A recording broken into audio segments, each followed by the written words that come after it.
என் phone எங்க? அவள் தன் போனை பார்த்தபோது ஜெனியிடம் இருந்து 45 மிஸ்டு கால்கள் வந்திருப்பதை கண்டாள். இதற்கிடையில் மீண்டும் அழைப்பு வந்தது. நித்யா, நீ எங்க இருக்க? நேத்து நைட்ல இருந்து உன்னதான் தேடிட்டு இருக்க. நான் ஐ திங்க் ஹோட்டல் ரூம்ல. ஒரு தடவை ஹோட்டல் ரூம் நம்பர் செக் பண்ணி சொல்லு.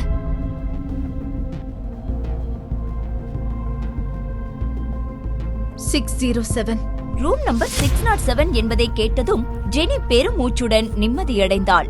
சரி, ஓகே. வேகமாக நித்யா இருக்கும் இடத்திற்கு போனாள்.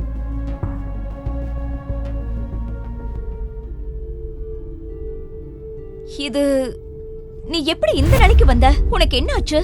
உன் வயிறு மட்டும் எப்படி இப்படி உப்பி போயிருக்கு? நாம இப்பவே டாக்டர் கிட்ட போய் ஆகணும்.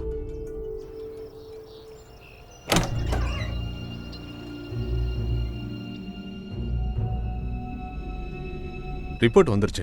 நீங்க 7 months பிரெக்னண்டா இருக்கீங்க. ஒரு புறம் நித்யா திகைப்பில் ஆழ்ந்து போயிருந்தாள். யாரும் தொடாமல் ஒரே இரவில் தான் எப்படி 7 மாத கர்ப்பிணியாக மாற முடியும் என்று அவள் வியப்புடன் எண்ணினாள். முழு வீடியோவை பாக்கெட் FM தமிழ் யூடியூப் சேனலில் கண்டு மகிழுங்கள்.